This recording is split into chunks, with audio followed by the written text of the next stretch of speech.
Welcome to Santosh talks. ఈ వీడియోలో third week voting analysis చేద్దాం. డబుల్ వీక్ ఎలిమినేషన్ అయితే ఈ వీక్ పక్కా ఇద్దరు కంటెస్టెంట్స్ అయితే వెళ్ళబోతున్నారు. వాళ్ళెవరో కూడా ఈ వీడియోలో డిస్కస్ చేద్దాం. ఇంకా విషయానికి వస్తే టాప్ ఓటింగ్ అంటే ఇప్పటి వరకు మంచి పాపులర్ మంచి ఓట్స్ పడే కంటెస్టెంట్స్ ఎవరు నామినేషన్లో అయితే లేరనమాట. అందరూ వీక్ కంటెస్టెంట్సే ఉన్నారు. అంటే పర్ఫార్మెన్స్ పరంగా అనట్లేదు, వాళ్ళకి బయట ఉన్న ఫాలోయింగ్ పరంగా చెప్తున్నాను. సో ఈ వీక్ ఎలా ఉంటుందంటే ఎలిమినేషన్, ఈ టాప్ ఓట్స్ పడే వాళ్ళు ఉన్నారు కదా, తనుజ గారు కానీ, బర్నీ గారు కానీ, ఎమాన్యుల్ కానీ, ఇంకా సుమన్ శెట్టి, వీళ్ళైతే టాప్ పర్ఫార్మెన్స్ అనమాట. టాప్ ఓట్స్ అయితే పడుతున్నాయి వీళ్ళకి. వీళ్ళు ఎవరు నామినేషన్లో లేకపోవడం వల్ల వీళ్ళు ఫ్యాన్స్ ఉంటారు కదా, వీళ్ళు ఎలా డిసైడ్ అవుతారంటే వీళ్ళు ఈ సీజన్లో మాకు వద్దు, వీళ్ళని ఎలిమినేట్ చేయాలి అనుకున్న వాళ్ళకి ఓటు వేయకుండా మిగతా వాళ్ళకి వేస్తారనమాట.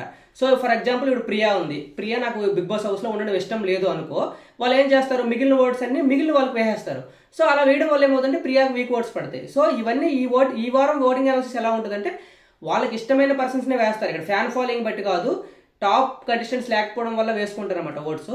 సో ఇప్పుడున్న ప్రస్తుతానికి ఓటింగ్ పోల్స్ ఎలా పడుతున్నాయంటే ఫస్ట్ ఎవరున్నారంటే రాము రాథోడ్ టాప్లో ఉన్నాడు. మ్యాక్సిమం పోల్స్లో రాము రాథోడ్ టాప్లో ఉన్నాడు. దానికి కారణాలు అంటే ఈమె ఇన్నోసెంట్, బయట కూడా మంచి ఫాలోయింగ్ ఉంది.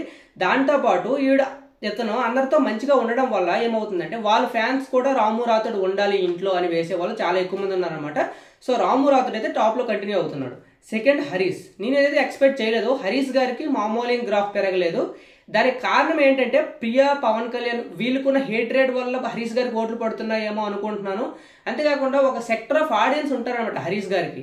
ఎందుకంటే తన స్ట్రైట్ ఫార్వర్డ్, ఇష్యూస్ జరగాలి, ఇష్యూస్ చూడాలి అనుకున్న వాళ్ళు చాలా మంది ఉంటారు. సో ఆల్రెడీ హరీష్ గారు ఉంటే బిగ్ బాస్ హౌస్లో బాగుంటుందని ఒక మినిమం దీంతో ఉంటారు. హరీష్ గారికి ఎటువంటి పిఆర్ లేరు, అయినా మంచి ఓటింగ్ అయితే పడుతుంది. హరీష్ గారు కూడా ఈ వారం సేఫ్ అనమాట. నెక్స్ట్ రీతు చౌదరికి కూడా మంచి ఫాలోయింగే ఉంది. కానీ అక్కడ డెమోన్ పవన్ కూడా నామినేషన్లో లేకపోవడం వలన డెమోన్ పవన్ ఓట్స్ రీతు చౌదరికి పడితే రీతు చౌదరికి కూడా మంచి ఫాలోయింగ్ ఉంది. కాబట్టి కిందటి వీక్ బ్యాడ్ అయినప్పటికీ మంచి సేఫ్ అయ్యే ఓట్స్ అయితే పడుతున్నాయి అనమాట. బిగ్ బాస్ టీం కూడా రీతు చౌదరికి సేఫ్ చేసే అవకాశం అయితే ఉంది. ఎందువల్ల ఎటువంటి కంటెంట్ మంచిది వస్తుంది కాబట్టి రీతు చౌదరి థర్డ్ ప్లేస్లో ఉంది. నెక్స్ట్ నేను షాక్ అయిన విషయం ఏంటంటే ఫ్లోరా సైని గారికి ఎక్కడి నుండి ఓట్స్ పడుతున్నాయి అనేది నాకు ప్రతి వీక్ అర్థం కావట్లేదు భయ్య. ఫస్ట్ వీక్లో ఫ్లోరా సైని గారు సృష్టిని దాటి ఓట్స్ పడ్డాయి. తనకి సృష్టి అవుట్ సైడ్ ఉన్న కొంచెం హేట్, జానీ మాస్టర్ ఇష్యూస్ వల్ల సృష్టిని ఎలిమినేట్ చేయాలనుకుని ఫ్లోరా సైని వేసిన వాళ్ళు కూడా ఉన్నారు. ఆ వీక్ ఫ్లోరా సైని సేఫ్ అయిపోయింది. సెకండ్ వీక్ కూడా మనీష్ కంటే ఫ్లోరా సైని ఎక్కువ ఆడలేదు, ఎక్కువ కంటెంట్ ఇవ్వలేదు. అయినా సరే ఫ్లోరా సైని సేవ్ అయింది, మనీష్ ఎలిమినేట్ అయ్యాడు. సో ఇక్కడ కూడా ఏమైందంటే ప్రియా మనీష్ని ఎలిమినేట్ చేయాలనే ఒక ఉద్దేశంతో ఫ్లోరా సైనికి అయితే ఓట్స్ పడ్డాయి. సో అదే ఈ వీక్ కూడా రిపీట్ అవుతుందని నాకు అనిపిస్తుంది. ఫ్లోరా సైనికి ఉన్న ఫ్యాన్స్ కంటే వేరే వాళ్ళు ఎలిమినేట్ అవ్వాలనే ఆతురతో ఫ్లోరా సైనికి ఎక్కువ ఓట్స్ పడుతున్నాయి. సో ఈమెయితే 4th ప్లేస్లో ఉన్నారు. సో టాప్ 2 బాటమ్ 2కి వస్తే ఇంకెవరున్నారంటే పవన్ కళ్యాణ్ అండ్ ప్రియా. కొన్ని పోల్స్లో ఫ్లోరా సైని టాప్ 2లో ఉంది, అదే బాటమ్ 2లో ఉంది. పవన్ కళ్యాణ్ కొంచెం పైలో ఉన్నాడు. ప్రియా మాత్రం పక్క ఎలిమినేట్ అయ్యే క్యాండిడేట్ లా కనిపిస్తుంది ఈ వీక్. ఎందుకంటే ప్రతి ఓటింగ్ పోల్లో ప్రియా బాటంలో ఉన్నారు.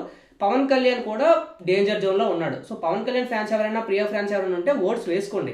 వీళ్ళిద్దరూ చాలా డేంజర్లోనే ఉన్నారు.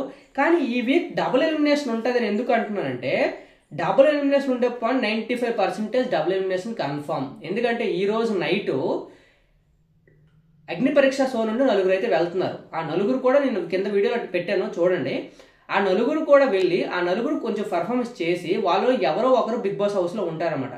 సో ఈ వీక్ వైల్డ్ కార్డ్ ఎంట్రీగా ఒకరు వెళ్తారు, 4 వెళ్ళి మిగిలిన 3 బయటకు వచ్చేస్తారు, ఒకరు అందులో ఉంటారు. సో ఈ వైల్డ్ కార్డ్ ఎంట్రీస్తో పాటు నెక్స్ట్ వీక్ ఎక్స్ కంటెస్టెంట్స్ వెళ్ళే అవకాశం ఉంది. వాళ్ళు ఎవరనేది కూడా నేను వీడియోలో చేశాను. అమర్ ఆరు పృథ్వీ ఆరు ఇంకా తేజ, వీళ్ళ ముగ్గురులో ఎవరో ఒకరు ఎక్స్ కంటెస్టెంట్స్ వెళ్తారు. సో అదొక వైల్డ్ కార్డ్ ఎంట్రీ. మళ్ళీ దసరాకి వచ్చే ఎపిసోడ్లో రాయల్ ఎంట్రీస్ ఉంటాయి, అవి కూడా నేను చెప్పాను ఎవరెవరు వెళ్తారో. సో ఇవన్నీ ఎంట్రీస్ ఉండడం వల్ల ఈ week next week double elimination ఉండే ఛాన్సెస్ ఆర్ హై. సో ఈ వీక్ డబుల్ ఎలిమినేషన్ ఉంటే maximum Priya and flora Saini అయితే ఎలిమినేట్ అవుతారు. ఎందుకు అంటే కామనర్స్ నుండి ఒకరిని యాడ్ అవుతున్నారు కాబట్టి కామనర్స్ నుండి ఒకరిని ఎలిమినేట్ చేస్తారు. అది ఎవరంటే మ్యాక్సిమం ప్రియా అవుతుంది. సెలబ్రిటీస్ నుండి ఒకరు ఎలిమినేట్ అవుతారు, ఫ్లోరా సైని ఎలిమినేట్ అవుద్ది. ఆ విధంగా ఎక్స్ కంటెస్టెంట్ సెలబ్రిటీ స్థానంలో ఒకరు వస్తారనమాట. సో ఈ విధంగా ఇద్దరు యాడ్ అయ్యి ఇద్దరైతే ఎలిమినేట్ చేస్తారు ఈ వీక్.